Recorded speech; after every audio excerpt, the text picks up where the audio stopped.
Excellent. Good morning, everybody. Welcome to the month of August. Last one of these we're doing in the summer, although technically, I guess September is also summer. Anyhow, we do have a few things to cover with you all this week.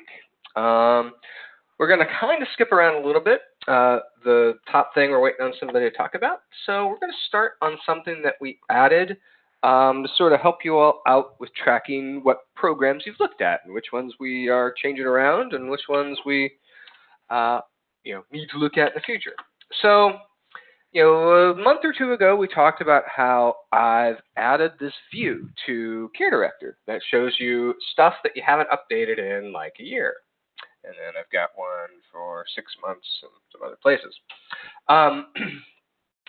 I have modified sort of how the system tracks modifications so that, if you were to add a taxonomy to a provider, we could track that counts. And we sort of centralized it to make it so that, we could track every change you make. But what if you have a service or program that doesn't have any changes? What if you open it up and it looks just fine and, you don't have anything to modify? Well, in thinking on that, I've added something to the services, the programs, that allows you to track those. So to find this, you need to open up the program. So here I'm in my provider, and I'm just going to open up one of my dummy programs here. And you're going to see that there is now a new section called Review Information. And really all this is designed to do is give you a chance to say, hey, I've looked at this record, the description looks fine, and all this stuff looks fine. I want to mark this so that I know that I've looked at it and everything matches what I expect, so I don't have to look at it again for another 6 months, year, whatever it is. So really all there is to this is it's just a new tab on programs or services, depending on what you want to call it, where you can set a reviewed by. This lookup should point you to people in your county. So if I'm in Albany and I open this up, I'm going to see other users in Albany. If I'm in Broome County and I open it up, I'm going to see other users in Broome.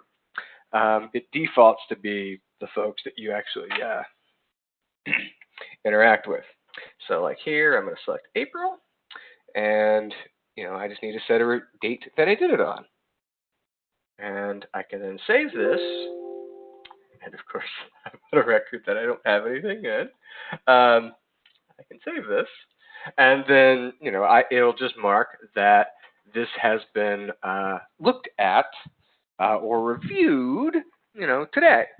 And then, we can sort of use it that, hey, this record's been validated by a person, and we can then cascade these changes to all your other records.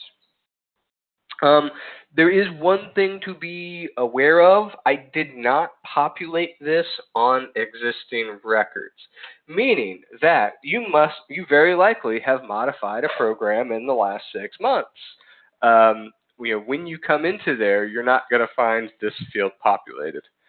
The idea was to leave this open so that as you use these new fields, we can check and see who's actually making changes to them and using this feature.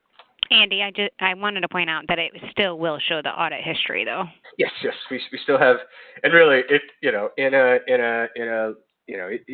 whole idea here is that we have fields. Marking the fields really is just to say, hey, this was modified on today, so that I can use the logic to sort of carry that over to the other views. So, that way, if you're going the other way, if you're looking at the program view we set up a little while ago,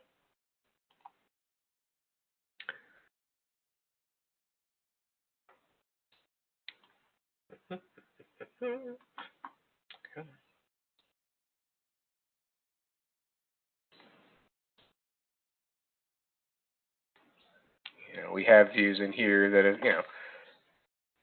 for these, when these records were modified or not, right?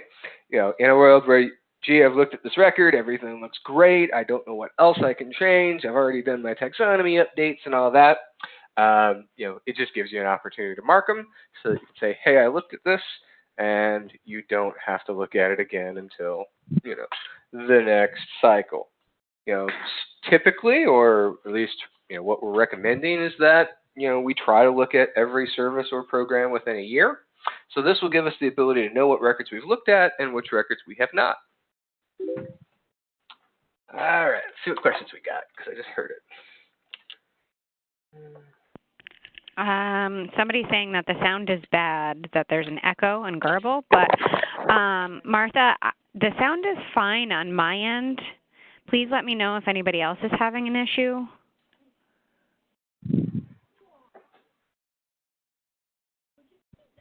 Amy, your line is unmuted. Can you tell me if you're having an issue hearing Andy? Yeah, I hear you fine. Yeah. I assume the problem will be on my end. I can hear okay. This is Amy. If you can't hear us for whatever reason, we will be recording this one, and since we're actually doing something new, I will put this one on the in the help file so that we can see it once we're done. Move this over to my other monitor so it's not taking up so much space. So, any questions around this? I mean, really, it's pretty easy on the face of things. In a situation where we know we want to make sure that we're checking these records, at least once a year.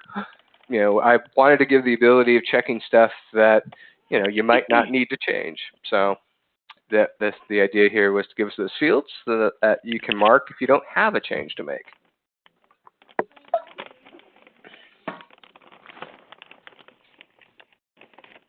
All right. Let's see here. No. Okay, yeah. No questions around this. Like I said, we'll be, since this one is going to go up on the help file as a recording, I do have some simple screenshots to show you how to do these pieces that I'll be sending out after this call. Yeah, I don't see any other questions on my end either. Yeah. All right. Do we want to talk about the inclusion-exclusion? Yes, please. And we do have Amy on here so she can help out if needed. Okay.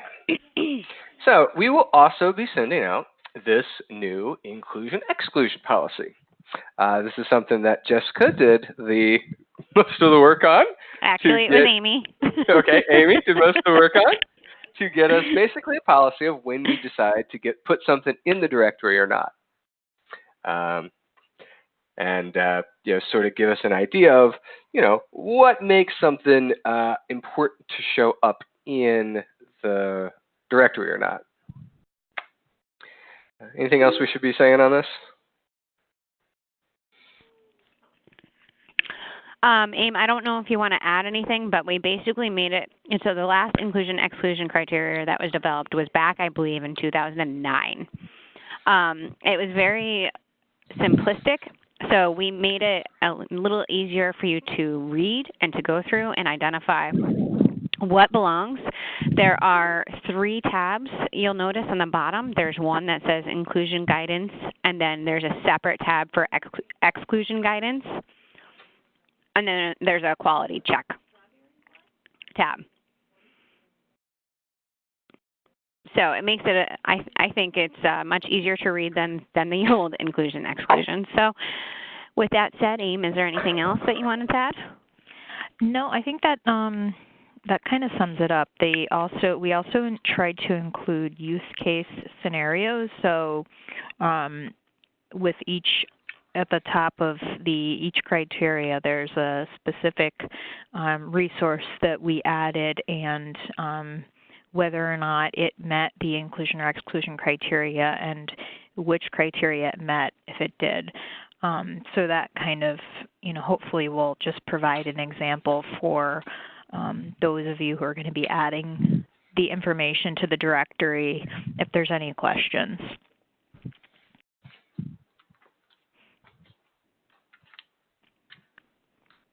And just also to note that to meet the inclusion criteria, or to be included in the resource directory, it has to, of course, meet the first criteria, which is providing a service, a long-term care service and support need, but also one or more of the additional criteria, so numbers 2 through 7 in the inclusion guidance. And we will be sending this out separately. So Andy will send it out probably attached to his follow-up email. And just in case that doesn't cover everybody, I will send it out separately as well. I hope it does. Okay. So we've got new fields. We've got an inclusion and exclusion guide. And there's one other thing we're going to send you today, which is an updated version of our our website validation report. So if you've done this before, it's going to be the same thing we historically do. But basically what this is I run a really big report that goes out and checks all the websites that we have on in the system, right? And it tells me whether or not it can reach those websites or not. So, that outputs a list that's got, a bunch of counties in it. And basically what we're going to ask you to do is to take a look at your county. Just going to pick on somebody here. So, if you filter the website validation spreadsheet from your county, it's going to give you what providers the websites we have for them didn't resolve when we tried to do a search against them. So it is just a matter of sort of checking to see if you can find updated websites for the providers that encountered this. So some of these, like the server error, probably might go away if you were to check it now. But typically the ones that are not found, like this one here, is probably something where the website we have is outdated, and we might just need to set it correctly. For the most part, we used to have a lot of problems with false positives on this report. I think I fixed most of that. The numbers we actually have to check out are pretty small if we go county by county. So hopefully it's not too much work. I'll send out the directions on how to run through the report and validate it, in addition to sending out the report itself in that package after this afternoon.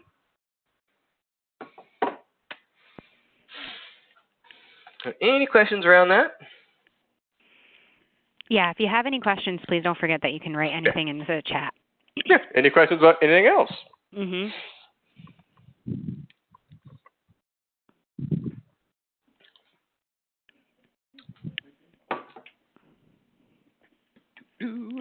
Any questions on the inclusion-exclusion policy? Because we have Amy here, and she would be able to help a great deal with that.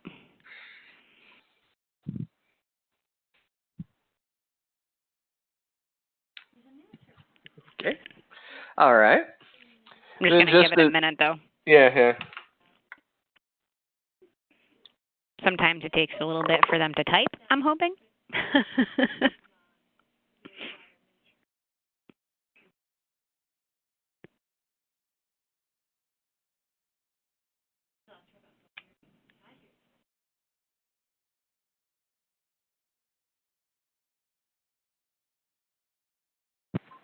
Wait. Are you able to see the questions that are coming in? Yeah, we get many requests for inclusion from organizations that purport to be housing search agencies, e.g. a place for mom. What's the stance? What is the state's comment on that?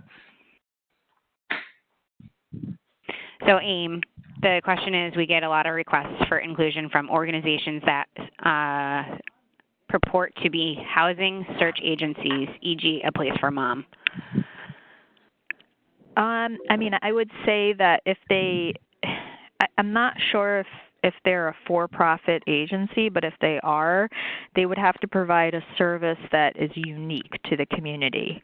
So that's kind of the disclaimer in regard to for-profit agencies. And then she also said, we feel they do not provide unbiased information and decline them. Is this correct? It sounds as though that would be a reason for them, if you scroll to the exclusion criteria, for them not to be included in the directory. Again, if they really need to provide a service that is unique to the community, so something that you wouldn't otherwise be able to find, in a rural community, let's say. Thanks, that Anne. one seems to probably pretty easily fit into the exclusion criteria. And also, just as a note, that we provided examples of different agencies that would, clearly fall under each of the exclusion criteria as just a guide for you to use when you're making those determinations. Hopefully that helps. Yeah. I see the other one. Yeah, the other question we had is, I mentioned 6 months. Isn't the review period every 12 months? I believe it is. I have a view for 6 months, and I have a view for 12 months, just to sort of make it convenient. Yeah, because sometimes looking at the 12-month view is a lot more difficult than looking at the 6-month view. The PI definitely states annually. And the whole idea of putting this field on there was, what if you don't have any changes to make? How do we track if you're actually checking them? The next question we have is, when assigning taxonomies to entities, first question is less more? Should we pick one definitive taxonomy for each program? That is correct. We used to have a philosophy of, the more taxonomies we added to a record, the better it would be in the search. But once we actually sort of stepped back and sort of looked at how that impacted users and how taxonomy sort of is supposed to work and what the best practices around that, we sort of have changed that. So yeah, the current kind of game rule of thumb is one taxonomy per record, and the record, find whatever fits your provider or program, specifically, or as close as you can within the taxonomy you can see within the application.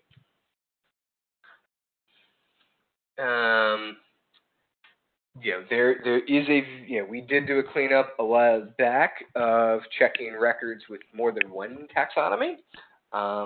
We are going to be working on new taxonomy stuff in the coming months, so we might come back to that. And then Part B. Yeah, part B of that is, should we put every possible taxonomy, if someone does both care and a support group, should those be the same, or should those be on the same program? And they shouldn't.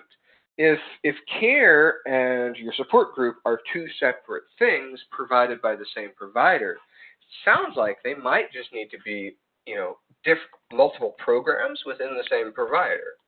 So, if a provider offers more than one service, if they offer something that is, a group, a monthly group meeting in addition to care services, that really should be two different services underneath the provider, and then you could attach those individual taxonomies to those programs.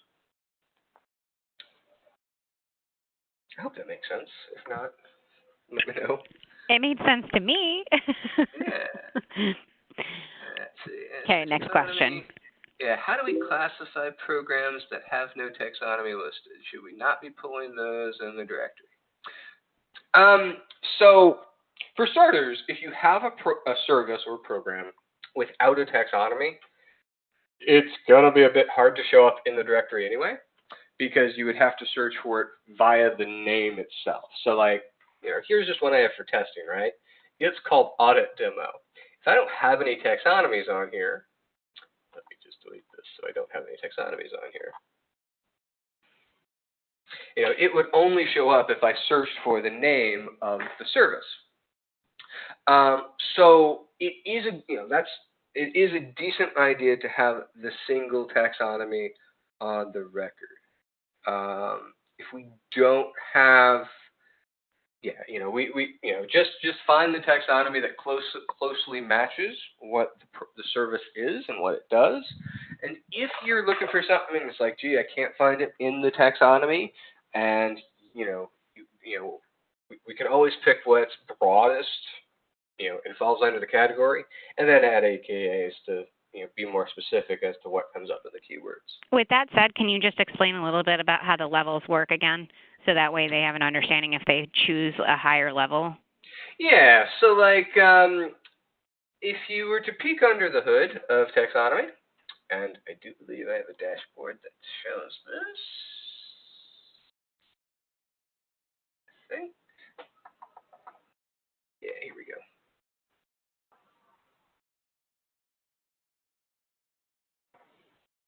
So, in the background of all of our taxonomies, there's a hierarchy to it.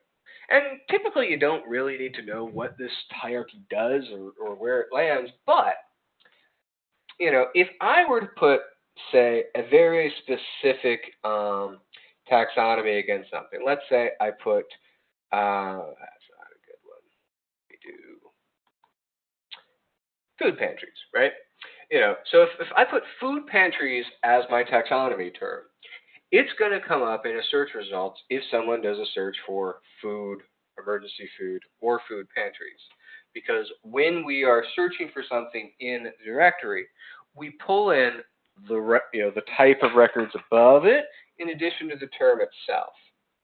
So, in a world where we were to put just food against a record, it would still come up in, a search for food services in your county, depending on what you're looking for. So, our hierarchies give us a little bit of benefit to that. But the other benefit or the other, sort of logic that we have in there you don't quite see is, putting a level that's 1 or 2 or 3 onto your records makes them show up in the category searches. Those searches that show up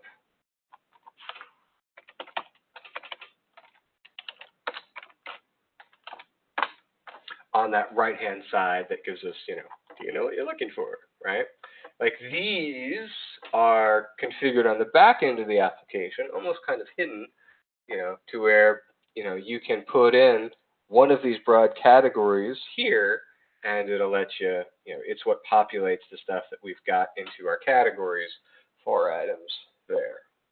So if what you're looking for isn't exactly matching what you're putting, the taxonomy you're putting on the service, it's not the end of the world. We have other ways of getting the records there as well, or making the records show up as well.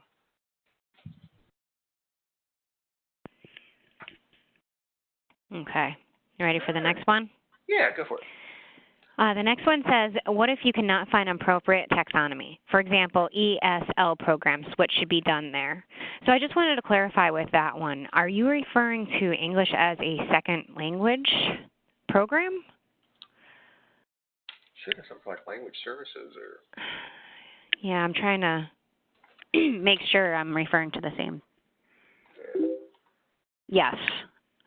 Okay, just make sure that it fits the inclusion-exclusion criteria before you add it into the resource directory. And Andy, you want to show them a good way to, there you go. Yeah. So, all right, so, for starters, when you're adding a taxonomy, right, and you click this thing, it gives you everything in the universe. If we look down here, we've got 5,000 plus. Now, Jessica and I have been doing some work to sort of pare down the number of choices you have. It's a bit invisible to you, but we have sort of hidden about a third or a quarter of the overused taxonomy, or that sort of unnecessary taxonomy terms. But while you can sort of scroll and look for something if you want, we do have some search functions that give us the ability to find something. So, like, for example, if I just type LANG to get language stuff and do a search, I get stuff for all of our language pieces here. None of these necessarily say that they are English as a second language. So I'm going to have to look Anything under English? Yeah. So if I search just for English, I do get English as a second language as an option. So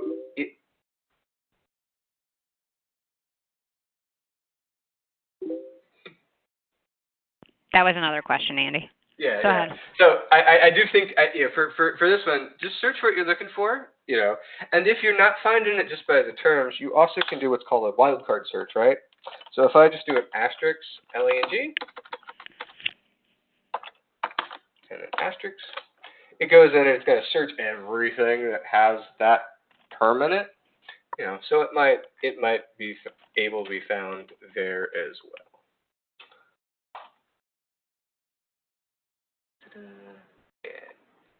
Where can the new inclusion-exclusion criteria be found?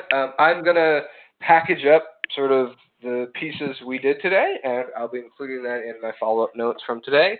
Plus, Jessica will be sending out a version of it for her distro list. Just to make sure we cover everybody. Yeah.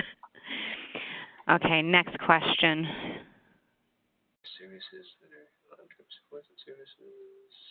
You want me to read it? So let's see.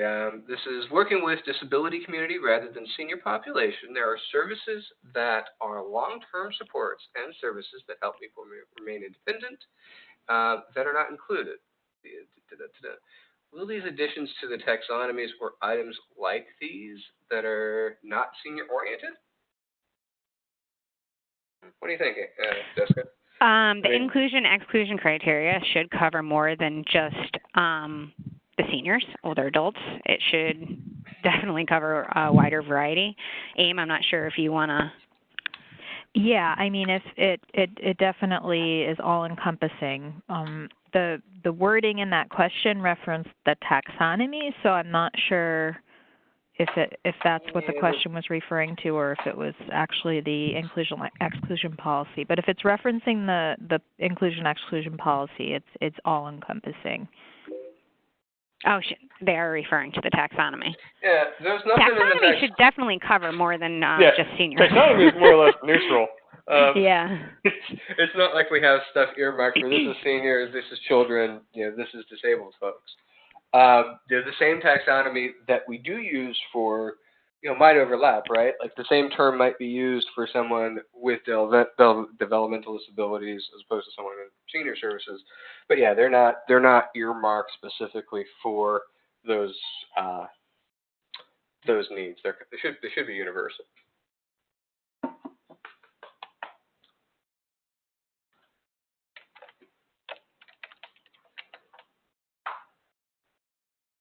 You would actually be very surprised at some of the things that are in taxonomy. Yeah, it's so and next month we're going to start our sort of next phase of taxonomy work, but we'll be sort of putting that together and presenting that in this next month because we're going to have a slightly updated taxonomy list, and I'm working on some automation that conceivably should be able to get you, if you have a provider or a service that has, let's say, 3 taxonomies on it, and you don't want to have to figure it out, I'm trying to work out a way that would automatically move that to 1 for you.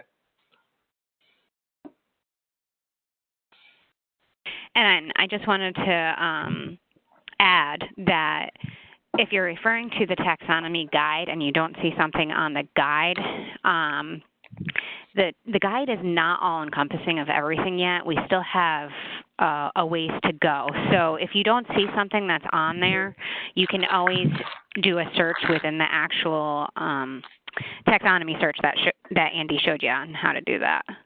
And you'll be able to find a lot more options. Oh, we just got another question. Go ahead, Andy. All right. Some providers have programs that are very large and encompass a variety of unique services. For example, one of these has outpatient therapy, and those services under that therapy are stuff like pediatric and aquatic.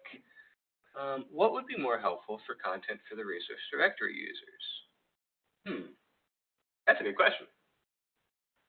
So really, that's so is is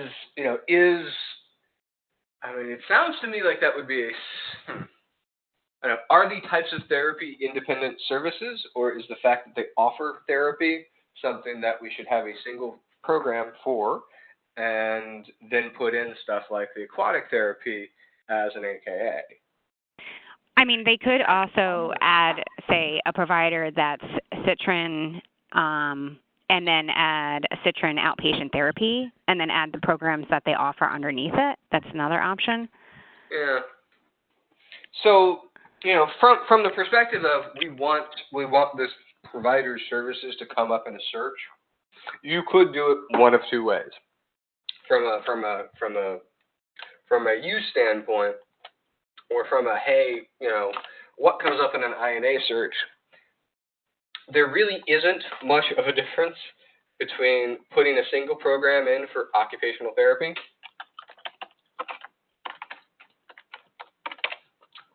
and then putting AKAs for each type of therapy. So, we could put in our pediatric or medical nutrition therapy. That's one way to do it. Or, if those are specific things, right? Let's say you want a new nutritional therapy to not come up under a taxonomy search for, I'm assuming we have one for occupational therapy, right? In that case, you could make individual programs underneath it.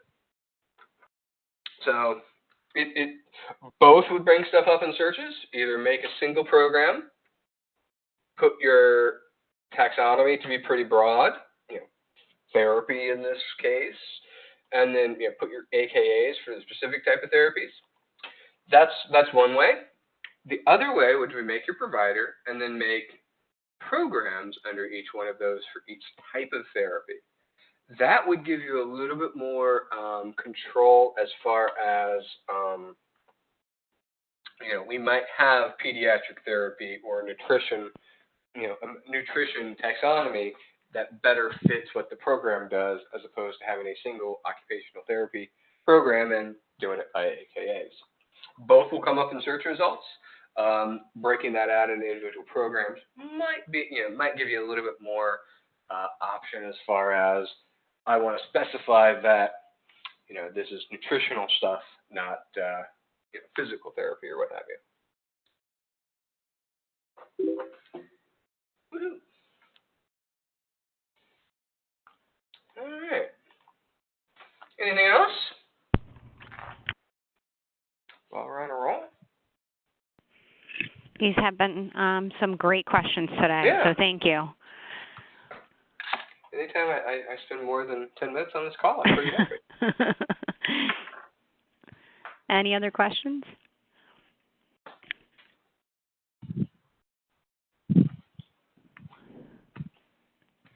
All right. So we will have stuff to talk about next month.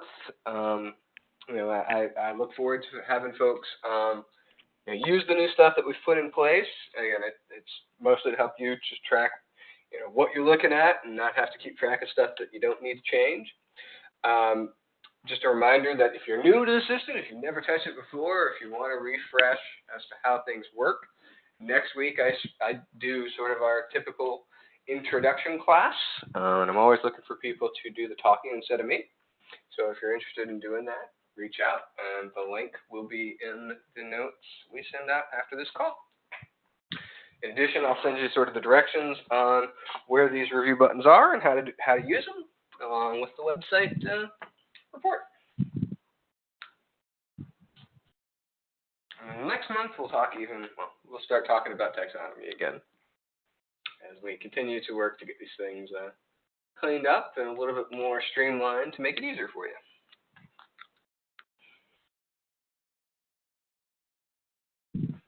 All right. Well, if anyone doesn't, yeah. Before we end the call, I have, in case anybody has any questions regarding the inclusion-exclusion and what programs or providers should go in or shouldn't, please send those to Amy Hegener. Her email address is amy.hegener, Hegener, at aging.ny.gov.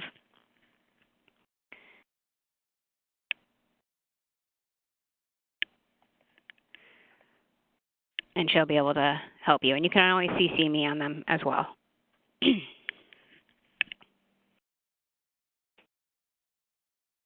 And I'll have Andy include that in the email. Yep, I certainly intend to. And Andy, when you send out the email, will you please add Amy on your list? Yep. Thank you. No problem. Okay, I think we're all right. all set I for today. appreciate everybody joining and putting up with me for today. I'll send out those notes here once I get the videos uploaded and can point you to them. And if you have any questions outside of here, just let me know, and I'm happy to help. Thank you, everyone. Have a good month. Bye.